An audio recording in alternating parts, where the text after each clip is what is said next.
tidaklah pernah terlewatkan di pagi hari itu, kata Nabi. Asbahtu, pagi hari. Illa astaghfartullah, kecuali aku meminta ampun kepada Allah mi'ata marrah, 100 kali. Setelah Nabi Musa berdoa, ternyata belum pula turun hujan. Lalu Nabi Musa berkata kepada Allah, kalau bahasa kita, ya Allah, kamilah sampai di sini, kamilah duduk di sini, kamilah berdoa, kenapa kau belum turunkan hujan? Kata Allah, bagaimana aku akan menurunkan hujan ya Musa? Di antara kelompokmu yang hadir di tengah lapangan ini, ada orang yang dosanya banyak sekali, tapi dia belum bertaubat meminta ampun kepadaku. Jadi kalau kita ini nampak sempit rezeki, banyak-banyaklah beristighfar. Ada orang menikah lah 10 tahun belum juga punya anak, maka banyak-banyak beristighfar. Semoga dengan istighfar itu Allah akan beri dia anak keturunan. Kadang saya paling hobi itu bertanya, Pak Haji, kok Pak Haji sekarang berapa? Oh, saya udah 78 Pak Ustadz. Apa resep Pak Haji? Sehat nampaknya, cerah nampaknya. Ustadz, kadang-kadang simpel dia jawab. Hidup ni jangan terlalu banyak dipikirkan Pak Ustadz. Dinikmati, disyukuri. Kadang itu aja dia jawabnya. Dinikmati, disyukuri. Nah, mensyukuri itulah Pak Ustadz. Jangan lupa ibadah. Simpel jawabannya. Dinikmati, disyukuri. Syukur itulah Ustadz. Jangan lupa ibadah.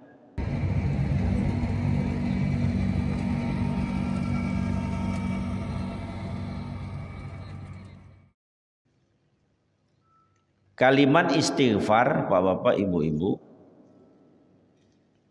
dalam bahasa Arab tulisannya hamzah, sin, ta, kemudian ghin, kemudian fa, kemudian alif dan roh. Istighfarun berasal dari akar kata ghafaro. Ghafaro yaghfiru, ghufron. Jadi kalau ada orang nama ghufron, itu masdar dari kalimat ghafaro. Artinya ampunan. Kemudian istighfar itu ada tambahan huruf. Asal kalimatnya ghafaro, kemudian ada tambahan huruf hamzah, ada tambahan huruf sin, ada tambahan huruf pa. Istaghfaro, yastaghfiru, istighfaron. Jadi bahasa Arab ini asal katanya 3 huruf. Jadi kalau kita belajar tata bahasa Arab itu, apapun bentuknya bahasa Arab itu asal katanya ada 3 huruf. Ghafaro, ghain, fa, ro. 3 kan? 1 gha, 2 fa, ketiga ro. Ghafaro.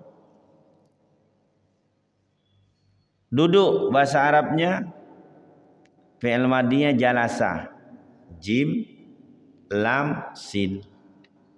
3. Kemudian makan, akala, hamzah, kaf, lam. 3. Itulah dikenal dalam kajian sorob as-sulasi. Dan si ada sulasi mujarrad, ada sulasi mazid. Nah, kemudian dalam bahasa Arab itu kalau sudah ada penambahan huruf, maka akan ada penambahan makna. Ghafaro, ampunan. Tapi kalau sudah istaghfaro, bukan lagi maknanya ampunan, ada tambahan. Sin pada kalimat istaghfaro itu harful lit tolab, huruf di mana fungsinya lit tolab, Kalau bahasa kita tolab itu, tolabun itu menuntut, meminta. Maka kalau sudah berubah istighfar, bukan lagi hanya ampunan maknanya, tapi meminta ampunan. Jadi indahnya bahasa Arab itu, ada penambahan huruf, maka akan ada penambahan makna. Bapak, ibu-ibu yang dirahmati Allah Subhanahu wa taala. Dalam Al-Qur'an banyak sekali ayat-ayat yang membicarakan tentang ampunan ini. Secara khusus yang akan menjadi bahasan kita pada subuh kali ini, kita akan mengambil salah satu ayat Al-Quran dalam Quran surat Nuh ayat 10 sampai 12. Di mana Allah Subhanahu wa taala berfirman, A'udzu billahi minasyaitonir rajim. Bismillahirrahmanirrahim. Faqultustaghfiru rabbakum innahu kana ghaffara. Yursilis sama 'alaikum midrara wa yumdidkum bi amwali wa banin wa yaj'al lakum jannati wa yaj'al lakum anhara. Quran surat Nuh ayat 10 sampai 12. Di mana dalam ayat ini Allah Subhanahu wa taala berfirman, Fakultu, kata Nabi Nuh, aku berkata, Istaghfiru rabbakum innahu kana ghaffara. Istaghfiru, minta ampunkanlah oleh kamu rabbakum, terhadap Tuhanmu, kepada Tuhanmu, innahu kana ghaffara, sesungguhnya Allah itu kana ghaffara, maha pengampun. Jadi dalam ayat ini Nabi Nuh meminta kepada umatnya untuk meminta ampun kepada Allah. Kenapa? Karena Allah tempat kita meminta ampun. Allah itu zat maha pengampun. Mau dosa kecil, mau dosa besar, kalau kita sudah minta ampun, maka Allah akan mengampuni dosa kita. Jadi bapak-bapak, ibu-ibu, jangan takut kita untuk meminta ampun kepada Allah. Tapi jangan pula kita berbuat dosa selalu, minta ampun pula selalu. Ini kan ada pula orang yang mengakal-akalinya. Tak apalah kita berdosa, nanti kita cepat-cepat meminta ampun dan bertaubat kepada Allah. Allah akan mengampuni dosa kita. Berbuat dosa lagi, tidak seperti itu. Kalau ada orang seperti ini, berarti ini mempermainkan. Taubat itu kan diantara syarat taubat nasuha itu tak mengulanginya. Kalau sudah melakukan dosa, dia ulangi lagi, minta ampun lagi, diulangi lagi, minta ampun lagi. Itu namanya mempermainkan. Maka kalau sudah kita melakukan dosa, kita tidak akan mengulangi dosa itu, dan kita muak, benci, mau muntah nengok dosa itu. Sampai seperti itu taubat nasuha itu. Jadi bapak-bapak, ibu-ibu yang dirahmati Allah. Lalu apa hikmah di balik kita minta ampun itu? Kata Allah Subhanahu wa taala dalam Quran surat Nuh ini, Yursilis sama 'alaikum midrara. Dengan kita minta ampun kepada Allah, Allah akan menurunkan hujan yang lebat. Hujan yang deras. Kita pahami kalau di Arab itu kalau mau hujan kan susah. Jangan-jangan setahun itu tak pernah hujan. Kalau kita di Indonesia ini, inilah nampaknya. 2 hari, 3 hari hujan. Akhirnya putuslah jalan lintas timur. Nah, itu. Kalau kita ini emang enak. Turun hujan. nanti datang panas. Tapi manusia kadang tak bersyukur. Ya Allah, apalah hujan tarui. Cuba langit, ya kan, keluar matahari itu. Lah angin, ya Allah, apa langit ni ha? Kami puasa, ya rasanya mau buku. Kapanlah kita bersyukurnya? Harusnya bersyukur. Orang di Arab tu jarang dia dapat hujan. Kalau kita kadang-kadang tak menentu, gelap sikit hujan. Ternyata dengan beristighfar, andaikan musim kemarau, banyak-banyak manusia ini minta ampun kepada Allah, Allah akan turunkan hujan. Maka kalau solat istisqa itu syaratnya yang pertama kita mesti bertaubat, mesti beristighfar, bertaubat kepada Allah. Baru nanti solat istisqa minta hujan.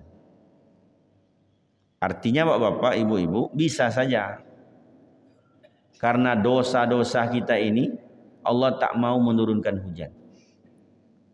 Kalau kita baca dalam sejarah, ketika Nabi Musa diajak oleh umatnya untuk solat istisqa minta hujan. Kenapa? Karena rumput sudah menguning, hewan dah banyak mati. Kenapa hewan banyak mati? Tak ada yang mau dimakan lagi. Kehidupan pun sudah susah, ekonomi susah. Akhirnya kata umatnya, ya Musa, engkau kan bisa bercakap dengan Tuhan. Wa kallamallahu Musa taklima. Nabi Musa pandai bercakap dengan Allah. Mintalah kepada Allah agar Allah turunkan hujan. Akhirnya Nabi Musa mengajak umatnya dan seluruh hewan dikumpulkan, berdoa kepada Allah dengan solat istisqa agar Allah turunkan hujan. Setelah Nabi Musa berdoa, ternyata belum pula turun hujan. Lalu Nabi Musa berkata kepada Allah, kalau bahasa kita, ya Allah, kamilah sampai di sini, kamilah duduk di sini, kamilah berdoa, kenapa kau belum turunkan hujan? Kata Allah, bagaimana aku akan menurunkan hujan ya Musa? Di antara kelompokmu yang hadir di tengah lapangan ini, ada orang yang dosanya banyak sekali, tapi dia belum bertaubat meminta ampun kepadaku. Maka Nabi Musa menyampaikan, wahai umatku, kenapa hujan belum turun? Kenapa Allah belum turunkan hujan? Ternyata di antara kita yang hadir ini, yang dosanya lebih panjang daripada usianya, yang dosanya lebih banyak daripada hitungan hari hidupnya. Maka kata Nabi Musa, kalau Allah ingin turunkan hujan, keluar dari Sab'in, jangan berada di sini. Ditengoklah oleh Nabi Musa, ternyata satu orang pun tidak ada yang mau keluar. Siapalah di antara yang hadir ini yang Allah sebutkan bahwa dia inilah orang yang paling berdosa dan paling banyak dosanya, sehingga Allah tak akan menurunkan hujan. Tak lama kemudian turun hujan. Kata Nabi Musa, belum ada yang keluar nih, belum ada yang pergi. Ditatap oleh Nabi Musa satu kepala umatnya itu. Tak ada. Lalu Nabi Musa mengadu lagi kepada Allah, ya Allah, kalau bahasa kita, engkau mengatakan bahwa di antara hambamu ini, di antara umatku ini ada yang berdosa, tapi tidak ada yang keluar, lalu engkau turunkan hujan. Ya Musa, hambaku yang berdosa itu menundukkan kepalanya, meneteskan air mata, dia langsung beristighfar, meminta ampun kepadaku, bertaubat kepadaku, ku terima taubatnya, maka ku turunkan hujan. Begitulah kasih sayang Allah, tak mau menampakkan kalau kita ini berdosa. Andaikan nampak bapak-bapak, ibu-ibu, mungkin malu kita nih keluar rumah, masuk Masjid Al-Muhajirin, tiba di pintu depan tuh, melangkahkan kaki kita berdoa. Setelah kita berdoa, keluar nanti, dosamu sekian, pahalamu sekian. Kalau seperti itu, siapa yang duluan masuk, dia tukang tengok lah. Mak, si A tu banyak rupanya dosanya kan. Mak, si B tu banyak pahalanya. Kalau ada seperti itu, mungkin tak mau kita keluar rumah. Begitu malunya kita karena dosa, yang kita lakukan di dunia ini. Yang kita perbuat selama hidup ini, banyak dosa kita ini. Maka itu kasih sayang Allah, tak pernah Allah buka aib kita ini. Allah tutup aib kita ini. Dengan tujuan agar kita segera beristighfar. Wasari'u ila maghfiratin mir rabbikum wa jannatin arduhas samawati wal ard. Dalam Quran surah Ali Imran. Wasari'u, bersegeralah kamu, kata Allah. Apa yang mesti kita segerakan? Ila maghfiratin mir rabbikum, menuju ampunan Tuhan. Jadi jangan ditunda-tunda. Besok ajalah Pak Ustaz. Tunggulah umur 40 Pak Ustaz. Tunggulah anakku lah menikah semua Pak Ustaz. Memangnya ada jaminan kita besok kita ini masih hidup? Tak ada jaminan. Kalau kita ini udah dikasih tahu, ya kan? Ketua Mas Oji, kamu akan meninggal, kata malaikat maut, umurmu 70. Wih, kata Ketua Mas Oji, aku baru 50, 20 tahun lagi nantilah. Kata Pak Imam kita, aku dapat SMS-nya, rupanya aku 71.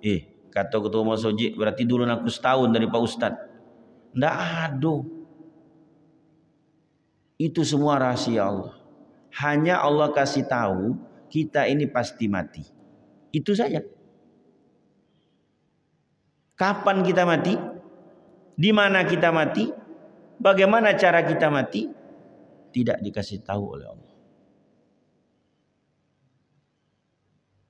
Kadang-kadang kita dapat telepon, si A meninggal dunia. La ilaha illallah. Astagfirullah. Innalillah. Ngapo? Tadi ngopi dengan saya. Berapa bulan yang lalu, Pak Ustadz ya,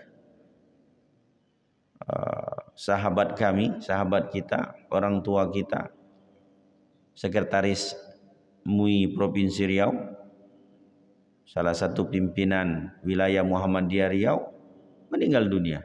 Saya pun terkejut. Berapa hari sebelumnya dia ke kantor Basnas, rapat kami untuk kegiatan, ada satu kegiatan kolaborasi antara Basnas dengan MUI, melatih dai-dai yang ada di kampung agar mereka bisa mendakwakan, mensyiarkan Islam. Dia ketuanya. Rupanya belum sempat membuka acara itu, Allah Subhanahu wa taala panggil. Tidak tahu kita. Maka itu bapak-bapak, ibu-ibu, mesti selagi hayat masih dikandung badan, kita mesti memperbanyak istighfar. Nah, ternyata istighfar itu Allah akan curahkan hujan yang lebat kalau kita selalu beristighfar. Keberkahan yang Allah turunkan dari langit. Kemudian dalam Quran surah An-Nur ini apalagi manfaat istighfar itu? Wa yumdidkum bi amwali wa banin. Allah akan tambah bi amwalin, harta-hartamu, wa banin, dan anak keturunan. Jadi bapak-bapak, ibu-ibu, ternyata istighfar itu bisa menambah rezeki kita, dapat meningkatkan ekonomi kita, dapat memperkuat ekonomi keluarga kita dengan istighfar. Artinya Allah akan turunkan hujan keberkahan bagi alam ini. Lalu secara individu, dengan kita beristighfar, Allah akan tambahkan rezeki kita, Allah akan tambahkan anak keturunan kita. Jadi kalau kita nampak sempit rezeki, banyak-banyaklah beristighfar. Ada orang menikah lah 10 tahun belum juga punya anak, maka banyak-banyak beristighfar. Semoga dengan istighfar itu Allah akan beri dia anak keturunan. Yakin tapi jangan tak yakin. Apa iya Pak Ustaz? Jangan tak yakin. Syaratnya mesti yakin. Karena ini Al-Quran. Kalau kita tidak yakin, Tak percaya berarti tak beriman kita kepada ayat ini. Bukan ustaz yang ngomong, ustaz nyampaikan saja.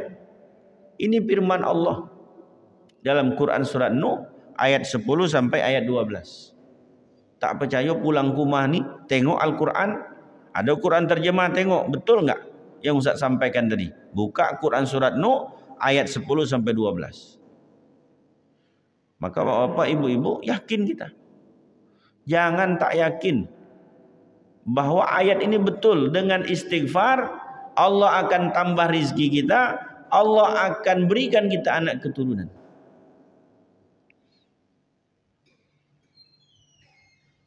Dalam Al-Quran kan Nabi Zakaria itu sampai tua.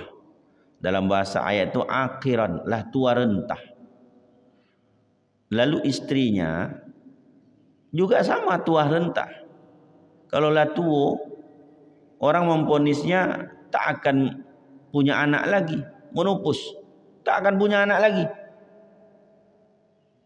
Tapi dengan istighfarnya Nabi Zakaria belumlah selesai begitu kan berdoa kepada Allah, masih dalam kondisi beribadah, solat kalau bahasa kita, langsung diijabah, diberi Allah anak keturunan dengan nama Yahya. Jadi bapak-bapak, ibu-ibu, luar biasa istighfar itu. Nah, sekarang ini yakin atau tidak kita? Itu saja.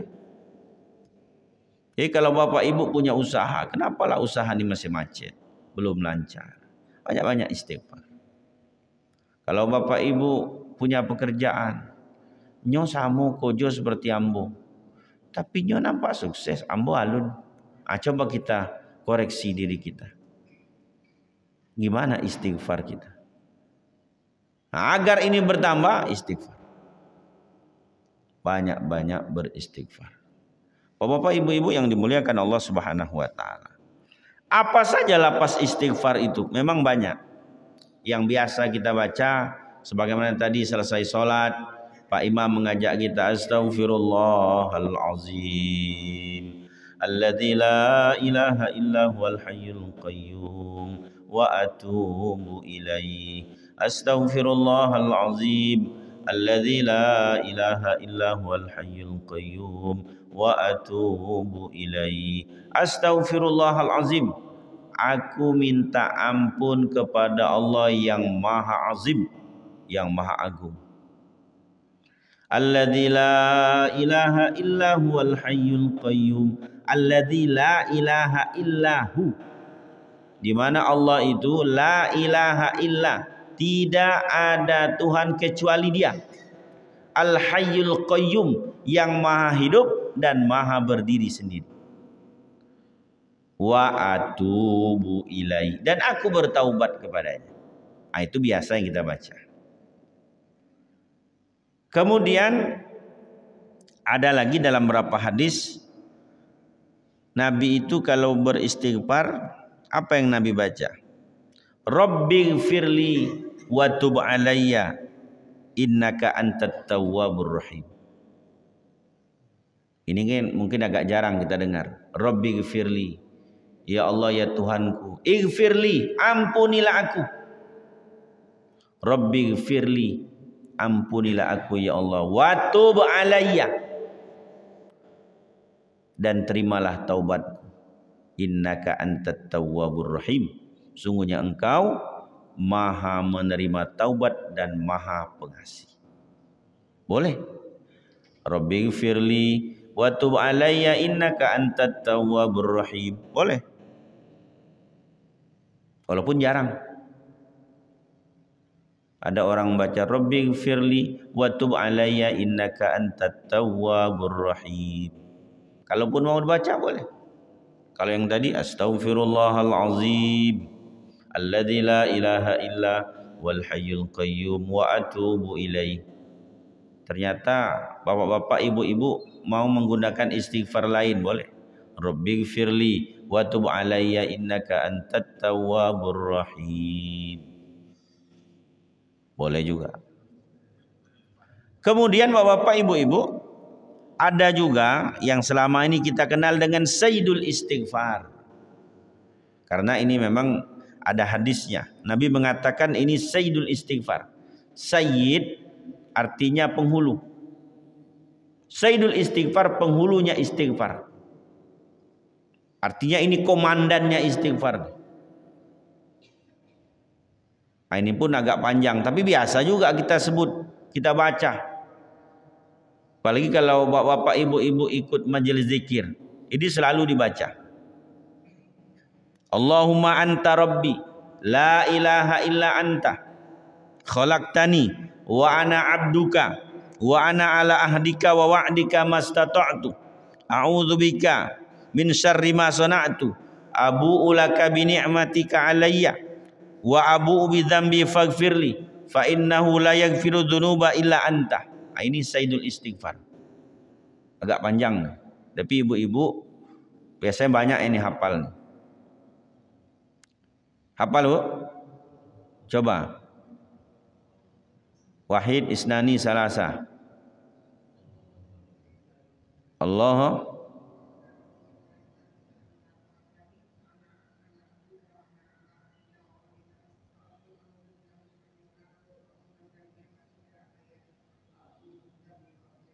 fa innahu la yaghfiru dzunuba illa anta. Bapak-bapak, ibu-ibu, ini Sayyidul Istighfar. Allahumma anta, Allahumma ya Allah, anta rabbi, engkau adalah Tuhanku. La ilaha illa anta, tidak ada Tuhan kecuali engkau. Khalaqtani, engkau yang menciptakanku. Wa ana abduka, aku adalah hambamu. Wa ana ala ahdika wa wa'dika, aku akan istiqomah, tetap setia, ahdika, terhadap janjimu, wa wa'dika, sama, wa'dun itu juga janji, mastata'tu, semampuku. Kenapa disebutkan seperti ini? Karena kalau kita sadar bapak-bapak, ibu-ibu, pertama di dalam Sayyidul Istighfar ini ada penanaman nilai-nilai tauhid. Anta Rabbi, engkau adalah Tuhanku. Artinya mulai dari ucapan kita dan juga hati kita dan juga anggota tubuh kita meyakini dengan seyakin-yakinnya bahwa Allah itu adalah Tuhan. La ilaha illa anta, tidak ada Tuhan kecuali engkau ya Allah. Maka ini menafikan Tuhan-Tuhan lain yang dianggap oleh agama-agama lain. Bagi kita, Tuhan kita Esa, Allah. Nah, ini penanaman tauhidnya. Khalaqtani, Allah itulah yang menciptakan kita ini. Bahkan bukan hanya kita, alam semesta ini. Alhamdulillahi Rabbil alamin.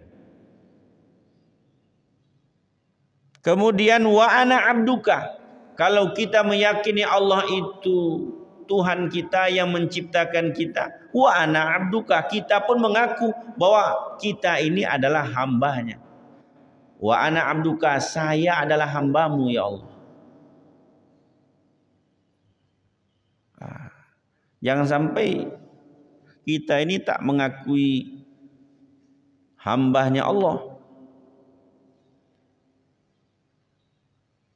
Ada makhluk yang dia tak mengakui bahwa dia adalah ciptaan Tuhan. Banyak. Kalau belajar sejarah, saya waktu SMP dulu belajar sejarah. Asal mula manusia ini. Jadi dalam sejarah itu dikatakan bahwa manusia itu berasal dari kera. Ya kan? Kera. Maka ada Meganthropus erectus, Homo wajakensis, begitu kan? Itu teori Darwin. Rupanya Darwin ini Yahudi dia kan? Jadi digiringnya kita ini tak yakin kepada Allah yang menciptakan kita. Tapi ketika ditanya, mungkin Darwin kalau masa hidup, Win, kakekmu monyet ya, mungkin marah dia kan? Itu teori dia, bahwa manusia itu seperti itu. Jadi bapak-bapak, ibu-ibu yang dirahmati Allah, ini sejarah dulu. Ini banyak mengganggu, mengusik keimanan kita sebenarnya. Maka perlu juga disampaikan kepada anak-anak kita. Tidaklah seperti itu. Kemudian kalau di Indonesia ini ada orang mengaku sebagai malaikat Jibril, ya kan? Anaknya Nabi. Oh. Tapi sehebat-sehebat orang kita seperti itu. Fir'aun, itu ngaku diri sebagai Tuhan. Ana rabbukumul a'la. Aku ni Tuhan kamu yang paling tinggi, kata Fir'aun. Di Indonesia tidak ada yang ngaku Tuhan. Paling ngaku Nabi, malaikat Jibril, sebatas itu saja. Fir'aun itu mengaku diri sebagai Tuhan. Nah, kita hilangkan penyakit-penyakit syirik itu, di mana kita meyakini wa ana abduka, aku adalah hambamu ya Allah. Wa ana ala ahdika wa wa'dika mastata'. Kita setia terhadap janji. Apa janji kita kepada Allah? Pak bapak ibu-ibu. Bu, janji kita kepada Allah apa? Wa idh akhadha rabbuka wa idh akhadha rabbuka, ketika kita ini berada di alam rahim, kita ada janji kepada Allah. Apa janji kita kepada Allah? Allah bertanya dengan kita, alastu bi rabbikum? Ruh. Ketika Allah tiupkan ruh itu ditanya oleh Allah, termasuklah ruh kita ini. Alastu bi rabbikum? Apakah yakin kamu aku ini Tuhanmu? Lalu ruh kita menjawab, qalu bala syahidna. Bala, iya ya Allah, Engkau adalah Tuhanku. Syahidna, kami menjadi saksi. Itu janji kita. Belumlah lahir kita di dunia ini, belum keluar kita di alam semesta ini, belum ada kita seperti sekarang ini, kita sudah ada janji. Maka jangan lupa dengan janji itu. Dalam alam ruh itu kita sudah berjanji bahwa Allah itu adalah Tuhan kita. Maka ketika lahir kita ke dunia ini, jangan kita lupa dengan janji itu. Kenapa kita mesti beribadah? Sesungguhnya kita menunaikan janji itu. Salat kita 5 waktu sehari semalam. Subuh, zuhur, asar, maghrib, isya. Subuh lagi terus. Kemudian ada harta kita keluarkan zakat. Kita selalu menghitung dah sampai zakatnya. Kemudian kita pun misalnya menambah dengan infak dan sedekah. Lalu kita berbuat baik kepada orang. Apapun yang kita lakukan, kita arahkan beribadah kepada Allah dengan niat agar mendapat ridho dari Allah. Kenapa kita lakukan itu? Sesungguhnya kita sedang menunaikan janji kita. Maka dalam Sayyidul Istighfar ini disebutkan wa ana ala ahdika wa wa'dika mastata'. Tentukan semampu kita. Allah memang tak memaksakan. La yukallifullahu nafsan illa wus'aha. Allah tak pernah maksa kita. Bapak-bapak, ibu-ibu yang dirahmati Allah Subhanahu wa taala. A'udzubika min syarri ma sana'tu. A'udzubika, aku berlindung kepadamu ya Allah, min syarri ma sana'tu, dari kejahatan keburukan yang aku perbuat.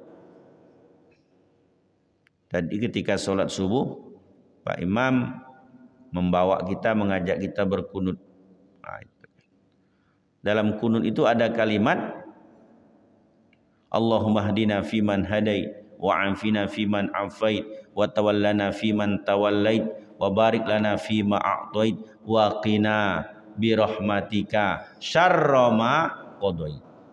Wa qina, ya Allah, jagalah, peliharalah kami, birahmatika, dengan rahmatmu, syarra ma qadait, dari keburukan yang engkau tentukan.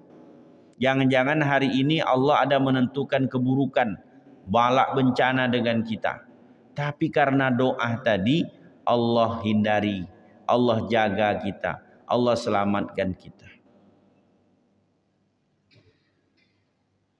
Maka saya bapak-bapak, ibu-ibu, bukannya takut, tapi kalau mau pergi kemana-mana dengan doa kunut itu mesti kita amalkan. Karena kita tak tahu kan, jangan-jangan hari ini ada musibah. Nah, dengan doa kunut yang kita baca itu, ternyata bisa saja ketentuan itu dialihkan oleh Allah. Bagi Allah kan tak ada yang mustahil. Kita yang mustahil melakukannya. Bagi Allah tidak ada yang mustahil. Sudah tercatat kita ini akan ditimpa musibah ini. Tapi karena doa itu, maka Allah akan jauhkan kita. Jadi doa itu bapak ibu-ibu bisa merubah. Ada qada, ada qadar yang Allah tentukan, tapi karena doa itu bisa berubah. Maka jangan malas kita berdoa. Apa susahnya doa, kan tak pakai duit. Hanya mengangkat tangan meminta kepada Allah.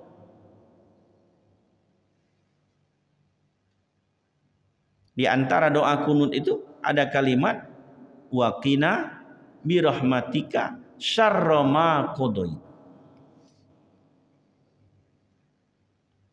Mau berangkat kita ke Jakarta, naik pesawat. Pesawat pertama jam 6:05. Sholat subuh lah dulu. Jangan tak sholat subuh. Berdoa pada rakaat kedua. Allahumma hdini.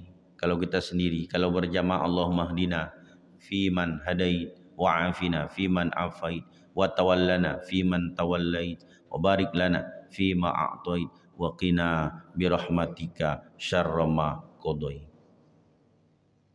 Mau pergi kemana-mana, jangan lupa doa seperti itu. Jadi bapak ibu-ibu, di dalam Sayyidul Istighfar ini pun ada.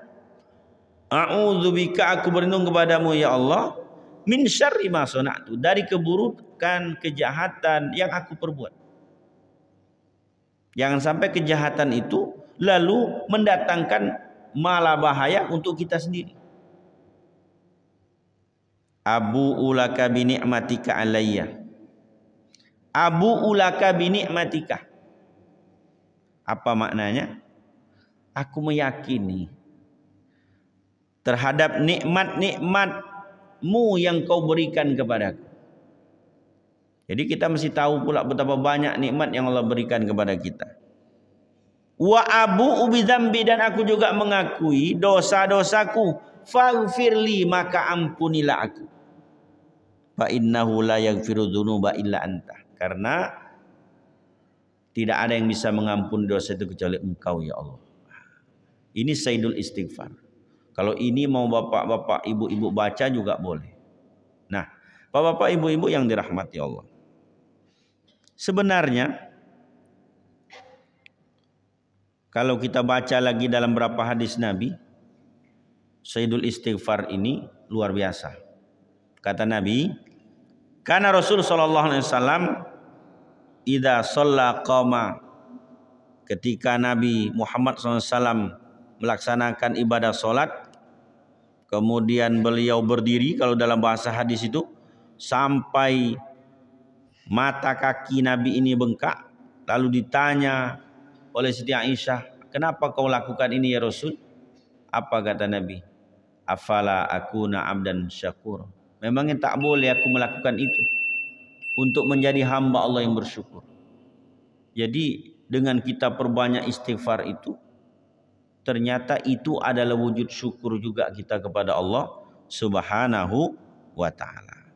Nah, bapak-bapak, ibu-ibu yang dirahmati Allah Subhanahu wa ta'ala, Sayyidul Istighfar ini ternyata dalam beberapa hadis Nabi, kalau ini kita baca, di mana kita baca pada malam hari, kita baca mungkin sebelum tidur, muqinan, kita yakin dengan seyakin-yakinnya yang kita baca itu, lalu belumlah sampai terbit matahari kita meninggal dunia, maka kata Nabi, hadza min ahlil jannah, kita termasuk ahli surga.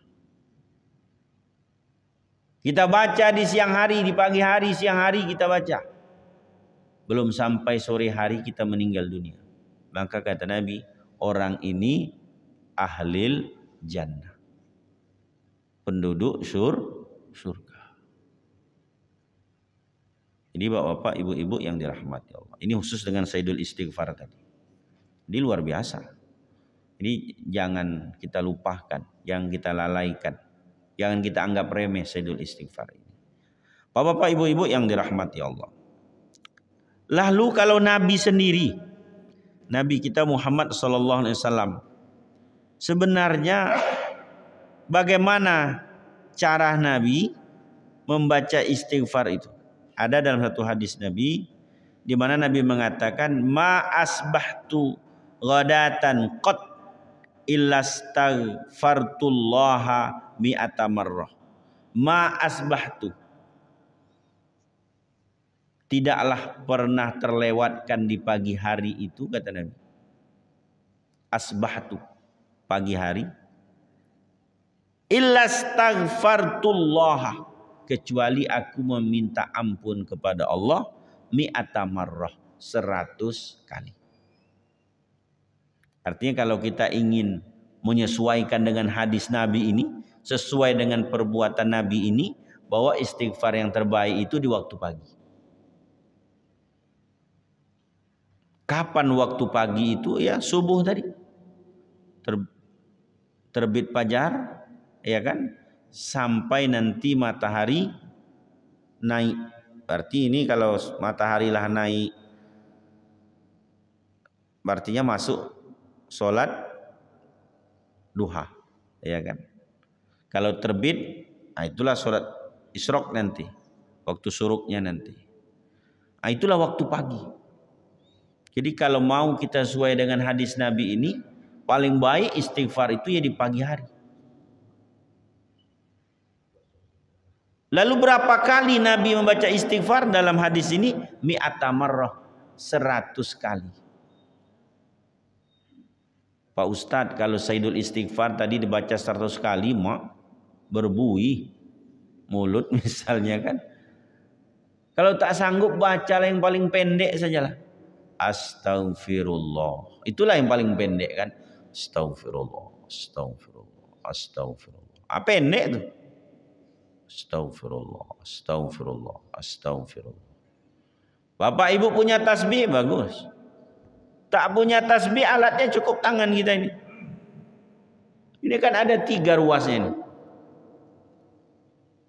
Astaghfirullah, astaghfirullah, astaghfirullah. Ulangi lagi, astaghfirullah, astaghfirullah, astaghfirullah. 6 kali 5, 30. 30 kali 3, 3 putaran, 90. Tambah lagi 10. Astaghfirullah, astaghfirullah, astaghfirullah, astaghfirullah, astaghfirullah, astaghfirullah, astaghfirullah, astaghfirullah, astaghfirullah, astaghfirullah. 100. Rasanya Pak Ustadz karena sudah terbiasa pendek kali, tambahlah sedikit. Astaghfirullahalazim, astaghfirullahalazim, astaghfirullahalazim, astaghfirullahalazim, astaghfirullahalazim, astaghfirullahalazim. 6 kali 5, 30. 30 kali 3, 90. Tambah 10 lagi. Astaghfirullahalazim, astaghfirullahalazim, astaghfirullahalazim, astaghfirullahalazim, astaghfirullahalazim, astaghfirullahalazim, astaghfirullah. Astaghfirullah, astaghfirullahalazim, astaghfirullahalazim. Cukup 100. Kapan waktunya? Ma asbahtu, subuh. Bapak-bapak, ibu-ibu yang dirahmati Allah. Aku sibuk Pak Ustadz subuh, mau buka kedai segala macam lah. Boleh enggak Pak Ustadz dikredit sajalah. Yang penting 1 hari itu aku cukuplah 100. Boleh. Tapi kesempurnaan atau kesesuaian kita dengan hadis Nabi ini yang tak dapat. Jadi kalau memang betul-betul mau mujarab, kalau betul-betul mau cash, sebagaimana ayat tadi, bahwa dengan beristighfar itu wa yumditkum bi amwali wa banin, Allah akan menambah rizki kita, Allah meningkatkan ekonomi kita, Allah menjadikan kita orang kaya. pagi hari lah. Nah, itu sesuai betul itu dengan hadis tadi. Jadi bapak-bapak, ibu-ibu yang dirahmati Allah, kan luar biasa nih. Nah, karena tidak cukup kita ini dengan usaha saja. Agar usaha itu berkah, iringilah dengan mendekatkan diri kepada Allah. Saya kadang banyak berjumpa dengan orang, bapak-bapak, ibu-ibu. Dulu dia sukses dalam segi ekonomi ini luar biasa. Dia punya usaha, macam-macam usaha yang kita jumpai. Tapi tiba-tiba dia gagal. Waktu dia lagi naik-naik, kalau bahasa orang ini kan naik daun. Sebenarnya naik daun itu ulat kan? Iya. Ya, artinya memang dia lagi elok-eloknya kan? Lagi memuncaknya. Itu sholat pun jarang. Jarang sholat. Mungkin seringlah tak sholat dari sholat. Tapi sekarang pas jatuhnya, rajinnya beribadah. Rupanya manusia ni kalaulah diuji seperti itu, baru mau dia mendekatkan diri kepada Allah. Kekayaan, kemiskinan itu kan ujian sebenarnya. Harusnya saat kita jaya itu, ya kita dekatkan diri kepada Allah. Jatuh pun nanti kita tetap mendekatkan diri kepada Allah. Nah, kalau waktu jaya kita tak mendekatkan diri kepada Allah, setelah tak jaya lagi kita mendekatkan diri kepada Allah, inilah yang kadang-kadang banyak penyakit tuh. Yang jantungan lah, yang stroke lah. Apalagi waktu sehat tu lah banyak pula cita-citanya kan. Mau jadi wali kota lah, macam-macam nih. Mau jadi wali kota, mau jadi gubernur, tak kesampaian jadi pikiran stroke. Mulailah keluarlah ilernya kan lah turun dengan juga. Badannya lah kaku.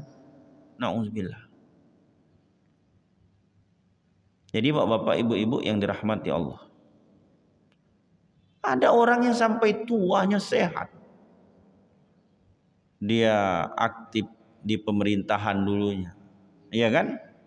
Kemudian segala macam lah dia ikuti. Sampai dia pensiun pun tetap dia sehat. Kadang saya paling hobi itu bertanya, Pak Haji, kok Pak Haji sekarang lama apa? Saya udah 78 Pak Ustadz. Apa resep Pak Haji? Sehat nampaknya, cerah nampaknya.